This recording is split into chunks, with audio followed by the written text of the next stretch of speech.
Bom dia, tudo bem? É um prazer muito grande estar aqui com vocês. Do corpo humano. A maioria dos colegas que eu conheço, eles têm o que eu chamo de iodofobia médica, por ignorância. Iodofobia médica, por ignorância. Eu espero curar essa iodofobia de vocês aqui hoje. Aqui está o átomo do iodo, ele tem 53 prótons, 74 nêutrons, ele é um halógeno, ele é de uma família onde tem o flúor, tem o cromo, tem o bromo, o flúor, o cloro, o bromo, o iodo e o ástato. Então, eles são os 5 halógenos da tabela periódica. Primeira vez que se falou sobre iodo foi em 1811. Ele é chamado de iodo porque Gay-Lussac, o grande químico francês, chamou ele de iodo porque iodo em grego quer dizer roxo, e ele tem uma chama roxa. Em 1824, o médico suíço François Condé relacionou com bócio tiroidiano. Vocês vão ver que aqui começa a medicina ocidental. O doutor Jean-Baptiste descobriu que não havia bócio em trabalhadores em minas de prata, e aí a relação tem com a disponibilidade de iodo. E o uso de iodo para tratar bócio foi a primeira vez que um simples elemento, iodo, era usado para tratar uma doença específica, bócio. Assim nascia a medicina que nós praticamos. Assim nascia a medicina ocidental. Um remédio para uma doença, outro remédio para outra doença. Essa história toda começou em 1824 com o iodo usado no tratamento do bócio tiroidiano. Quando se fala de iodo, o médico tem a tendência de pensar que só a tireoide tem iodo. A tireoide tem 1/30 do iodo. A tireoide só tem 50 miligramas de iodo. E o corpo tem 1.500 miligramas de iodo. Você vê, falou em tireoide, falou em iodo, falou em tireoide. Não necessariamente. 20% do iodo está na pele, 32% está no músculo, 35% está no tecido adiposo. Então é muito importante você entender isso, porque a pessoa vai pensar assim, se você está tomando um hormônio tiroidiano, como o hormônio tiroidiano já tem iodo, que não há necessidade de fazer suplementação de iodo. É pelo contrário. Quem está tomando hormônio tiroidiano deve fazer suplementação com iodo, porque vai requerer muito mais iodo do corpo inteiro. Então, principalmente a tireoide, os ovários e as mamas na mulher, e a tireoide e a próstata no homem. Não é que são só essas, mas existe uma tendência do iodo a se acumular nos tecidos glandulares, principalmente a tireoide, a mamas, ovários e próstata. O que acontece? Quando a tireoide não tem iodo suficiente para trabalhar, no mecanismo de defesa, a tireoide aumenta de tamanho.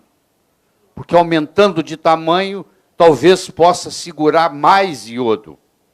Então, o bócio tiroidiano, que todos que lhe mostraram até hoje um bócio tiroidiano, mostraram uma mulher. Quando você aprendeu na sua aula de semiologia, na faculdade de medicina, sobre bócio tiroidiano, foi mostrado para você uma foto de uma mulher, como eu estou mostrando aqui, porque até é difícil achar na internet um bócio tiroidiano em homem. E você vai entender daqui a pouco por que mulher tem 10 a 15 vezes mais bócio tiroidiano do que homem. Então, a tireoide aumenta como um mecanismo de defesa, tentando acumular mais iodo. Toda a célula do corpo utiliza iodo. Glóbulos brancos, por exemplo, necessitam iodo para promover a defesa contra a infecção. O iodo está concentrado no sistema glandular, acabamos de falar isso. A tireoide contém apenas 50 miligramas de iodo. Mamas, glândulas salivares, glândulas parótidas, pâncreas, fluido cérebro-espinhal, cérebro, principalmente a substância nigra, que você sabe que é onde começa o Parkinson. Vocês vão ver o efeito da suplementação de iodo em Parkinson, a explicação está aqui. A mucosa gástrica, a pele, as glândulas lacrimais, etc. Todas têm grande concentração de iodo. Quando o paciente está sendo suplementado com hormônio tiroidiano, ele precisa mais ainda de iodo.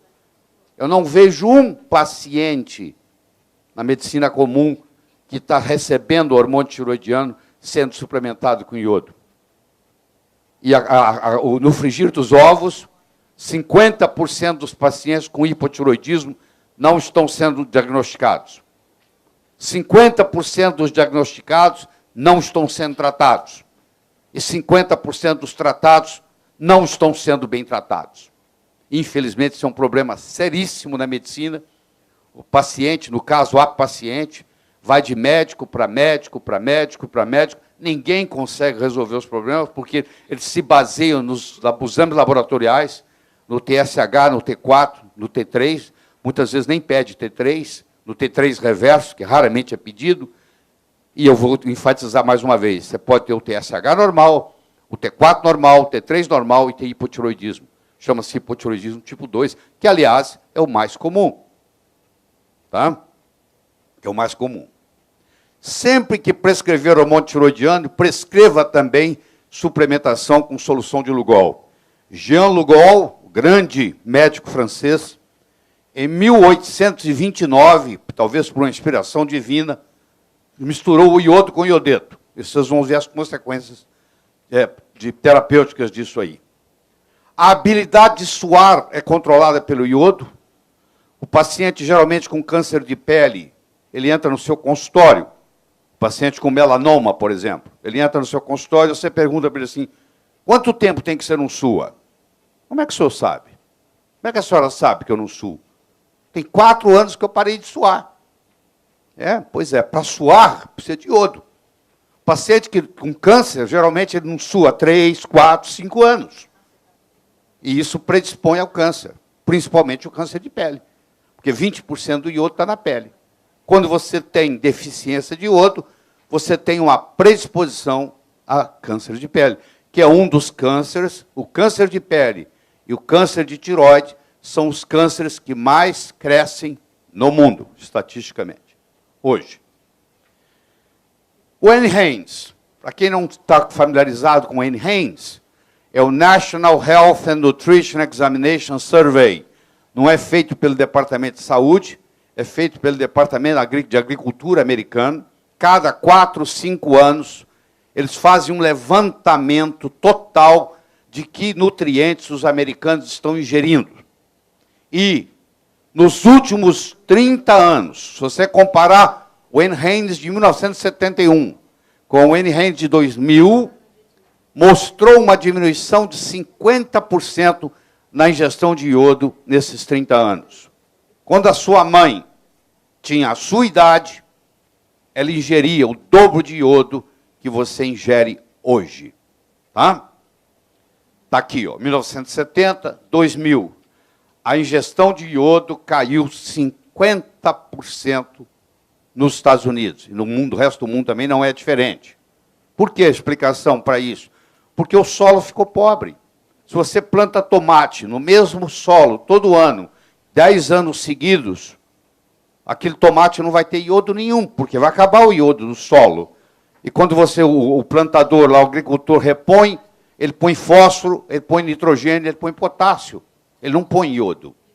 Ele só põe fósforo, nitrogênio e potássio, que é o fertilizante.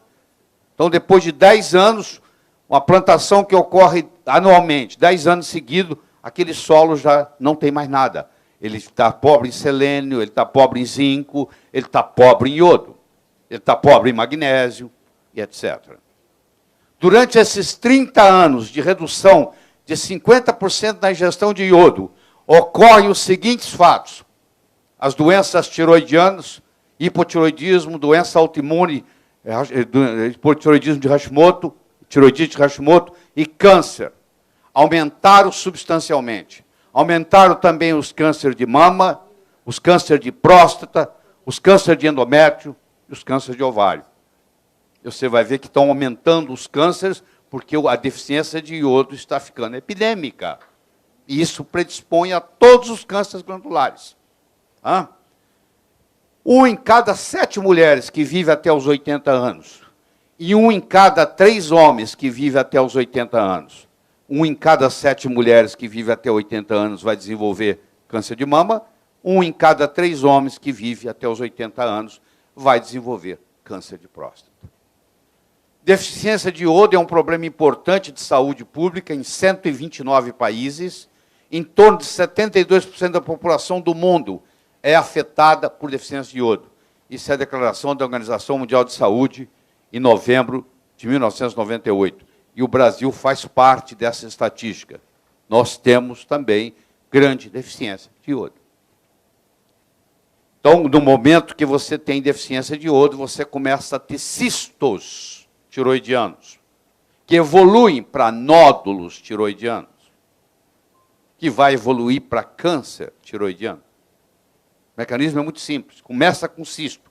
É cisto de ovário, é cisto de mama, é cisto de tiroide. Tudo tem a mesma explicação. Deficiência de iodo. Tá?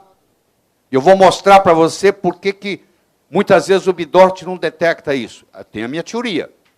Eu vou explicar a minha teoria, porque eu acho que muitas vezes o Bidort não detecta.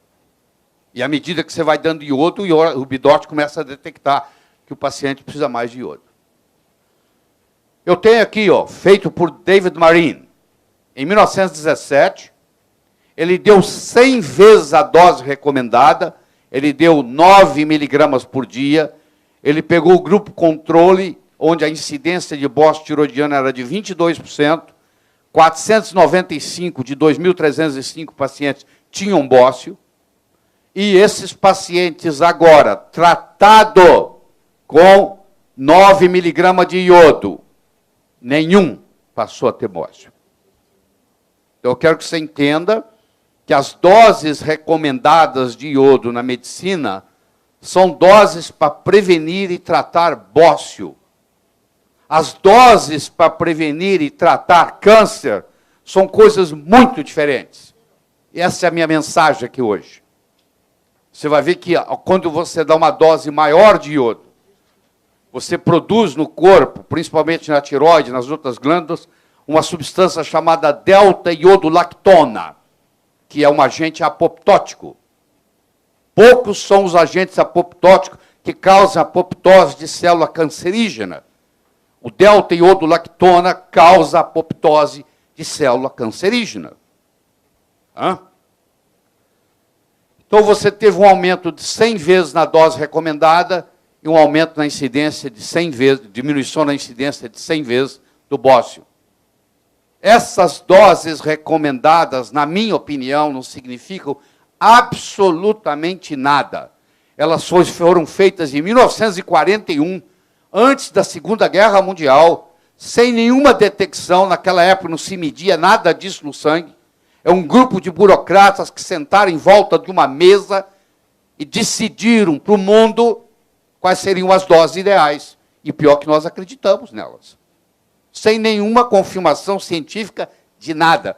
Quanto que você acha que deve dar de vitamina C por dia? Eu acho tanto. Vamos fazer uma média. Vamos votar. Não se media vitamina C em 1941. Não se media iodo em 1941. Como é que eu posso determinar uma dose recomendada por dia se eu não tinha nenhum parâmetro para medir? Era puramente um exercício intelectual feito numa sala em volta de uma mesa, sem nenhum significado clínico. Zero. Por volta do início do século XX, a incidência de bócio nos Estados Unidos, nos estados de Michigan e Ohio, era de 40%. Em 1924, o sal foi iodado. Foi acrescentado iodeto de potássio ao sal.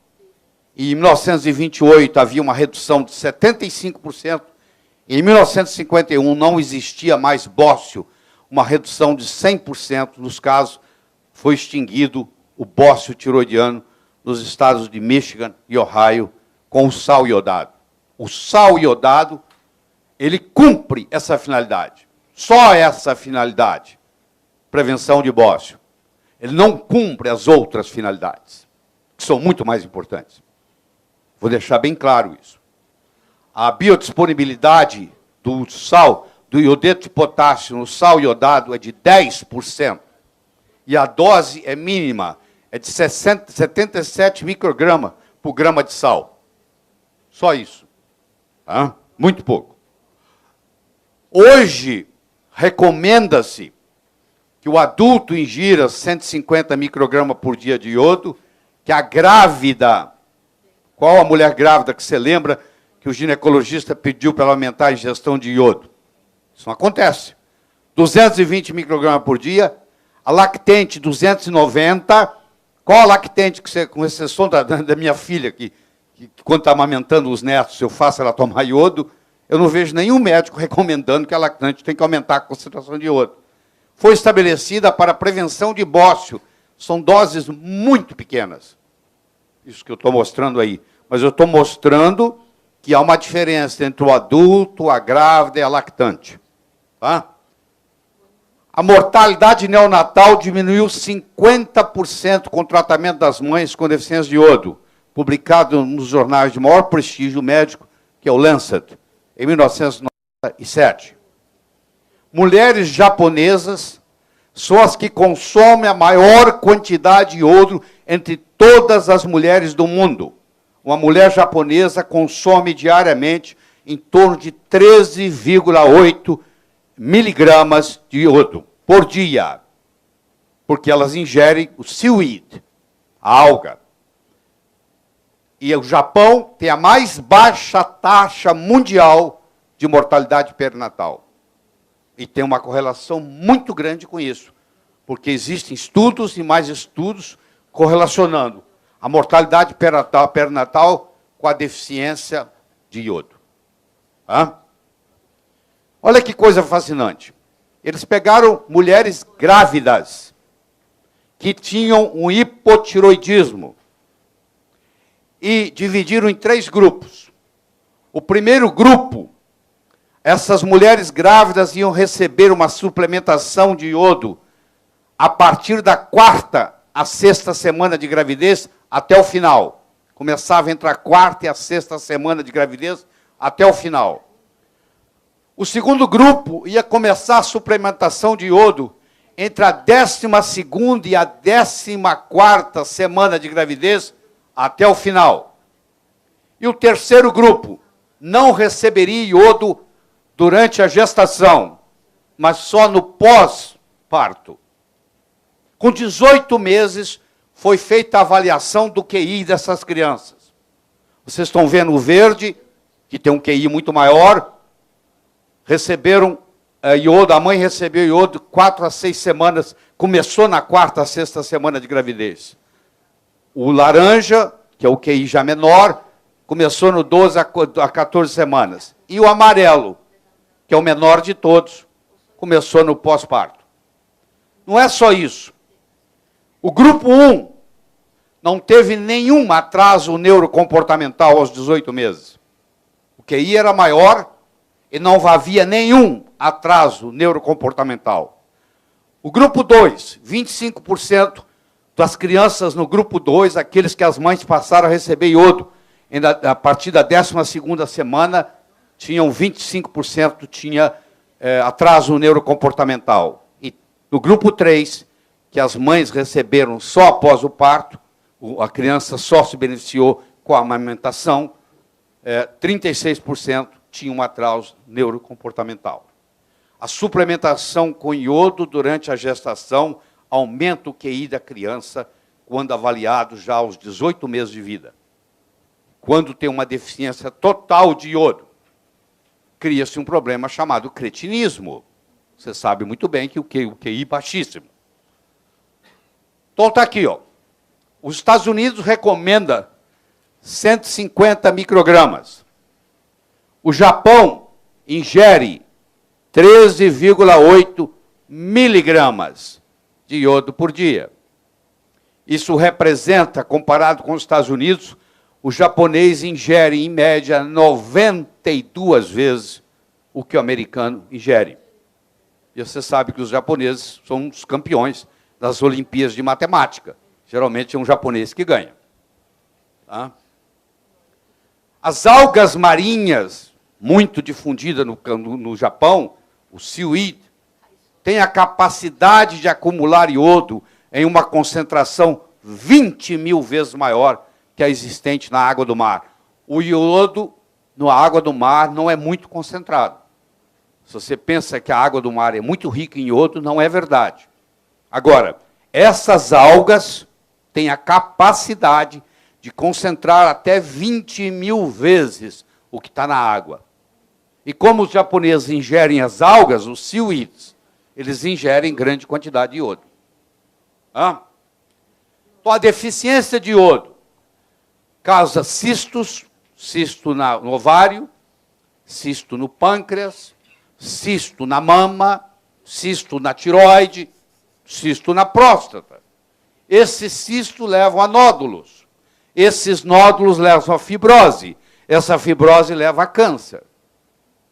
Então, essa é a história. Cistos, nódulos, fibrose, câncer. Em tireoide, em mamas, em útero, em ovário, em próstata. Que é onde mais precisa de iodo. O doutor Brownstein fez uma... Ele está chegando a quase 5 mil casos de estudo. 5 mil... Ele está com 4.800 e qualquer coisa. Chegando a 5 mil casos de estudo. Ele mostrou que a população americana, 96,3%, tem deficiência de iodo. Eu acredito que a população brasileira não tem diferença disso, não. É justamente isso. Mais de 95% tem deficiência de iodo. E isso causa todos esses problemas que vocês estão vendo. É difícil você encontrar uma mulher hoje que não tem uma doença fibrocística mamária. Você vai examinar com cuidado, você encontra cisto na mama das mulheres.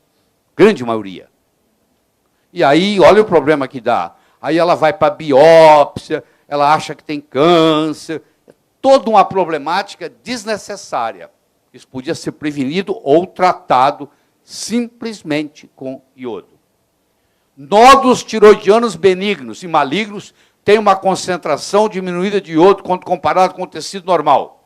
56% no caso de nódulos benignos e 3% no iodo encontrado no tecido normal, no caso maligno. Ou seja, quanto menos iodo você tem no nódulo, mais malignidade ele vai desenvolver.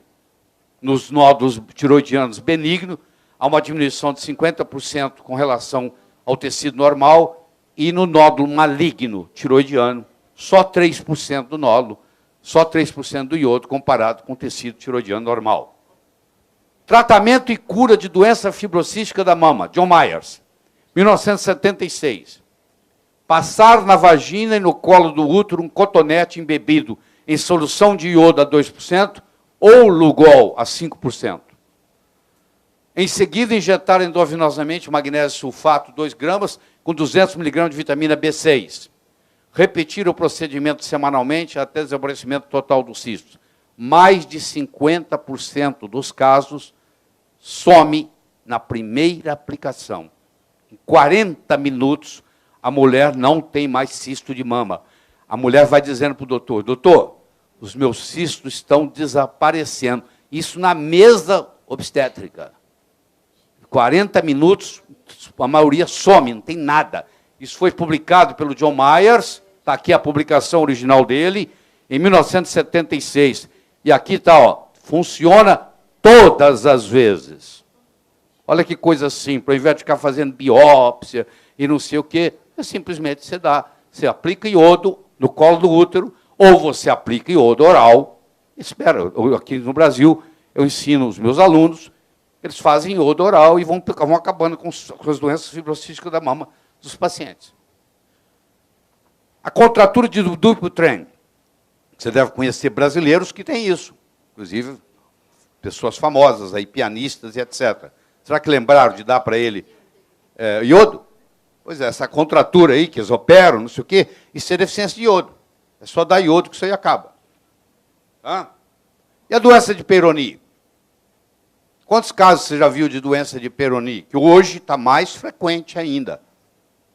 Você imagina uma situação dessa, esse indivíduo está com pênis ereto, olha que situação, e o cara, muitos suicidam, por quê? Por deficiência de iodo. Isso aí você cura com iodo, testosterona e ozônio. É uma trilogia. E o outro, testosterona, e ozônio, porque o ozônio tem que tratar a fibrose, porque aí ficou uma fibrose. Não adianta fazer cirurgia, não adianta esticar o pênis, não adianta pôr peso, não resolve nada. O problema é metabólico, é deficiência de iodo. Deficiência de selênio predispõe ao câncer, aumenta 5,8 vezes. A suplementação com selênio diminui a incidência de câncer de pulmão em 48%, de próstata em 63% e de colo retal em 58%, publicado no JAMA. A história não se resume somente à deficiência de iodo. Quero enfatizar o seguinte: se o único instrumento que você tem é um martelo, todo problema você pensa que é prego. Eu não estou querendo dizer que é só iodo. Eu estou mostrando, porque a aula é sobre iodo. Mas existem outros minerais que também estão faltando no solo, como é o caso do selênio. Outra vez eu enfatizo para você, se você tiver a oportunidade, adquira esse livro, baixa ele está na forma de e-book, e leia sobre câncer de mama e deficiência de iodo, que vai melhorar muito o seu consultório. O iodo tira a imortalidade das células cancerígenas, fazendo com que elas voltem a ter apoptose. E eu vou explicar para você um mecanismo como isso ocorre. Tá bom? As taxas de sobrevivência das vítimas de câncer de mama são virtualmente as mesmas nos últimos 70 anos, mesmo com o uso de mamograma, cirurgia, quimio e rádio. O que está acontecendo? Não melhorou em nada o outcome, o resultado de tratamento de câncer de mama nos últimos 70 anos. Está se fazendo o diagnóstico mais cedo. A pessoa fica mais tempo com câncer, só isso. Os diagnósticos são mais prematuros. E, consequentemente, a pessoa fica mais tempo com câncer. Por isso que aumentou a sobrevida. Porque o diagnóstico está sendo feito mais prematuramente. Só isso. E a pessoa dá a impressão, não, nós melhoramos, porque agora a sobrevivência é maior. Não é maior a sobrevivência. O diagnóstico está mais prematuro. É só isso. Porque se você analisar estatisticamente, como foi analisado pelo Cancer Statistics, você vai mostrar que nos últimos 70 anos não houve mudança na mortalidade. Nada. Progresso nenhum. A iodofobia, o Guy Abraham, que morreu caindo da bicicleta, está aí. Isso é uma citação dele. É provavelmente o indivíduo que mais estudou iodo no mundo. Ele era um professor da Universidade de San Diego, na Califórnia. Ele dedicou a vida dele toda a iodo. Ele que criou o teste para medir o iodo na urina. O que é iodofobia médica? É um medo injustificável de fazer uso de iodo e iodeto inorgânico, não radioativo, dentro de uma dose que é sabido ser extremamente segura e eficaz no tratamento de sintomas e sinais de deficiência de iodo e iodeto. Então, nós temos uma iodofobia médica. Você tem. Você pode não estar a par dela. Mas na sua faculdade de medicina, o seu professor lá, coitado, erradamente falou, cuidado com o iodo. O iodo pode destruir a tireoide. Iodo que destrói tireoide é iodo orgânico. Eu estou falando de iodo inorgânico. Iodo orgânico é o iodo que você encontra no contraste. Faz 3 radiografias contrastadas no mês, para você ver. As lesões que você vai ter na tua tireoide. Pode ser irreversível. Tem pessoas aí que estão com hipotiroidismo por repetir radiografias contrastadas, porque o contraste tem iodo orgânico. Faça uso de amiodarone, que é um antiarrítmico potente, que também tem iodo e é orgânico e destrói a tireoide. Como o amiodarone destrói a tireoide, como o contraste destrói a tireoide, como eles têm iodo, papagaio come milho e periquito leva fama. Ah, não, então iodo é perigoso. Aquilo é iodo orgânico. Eu estou conversando sobre iodo inorgânico, não radioativo. Você vai dizer assim, se você conversar com um colega que tem iodofobia, ele vai citar para você Wolff-Chaikoff. E o fenômeno do Wolff-Chaikoff? Primeiro que o Wolff-Chaikoff fez um estudo em rato, não foi em gente. Segundo, que é bad science, porque ele não mediu os hormônios. Ele simplesmente mostrou que depois de um certo tempo a tireoide para de captar iodo, porque satura. Isso aqui é apenas um fenômeno de saturação, não tem mais nada. Qualquer fisiologista explica isso num minuto. E eles interpretaram como se a tireoide tivesse parado de captar, que estava lesando a tireoide.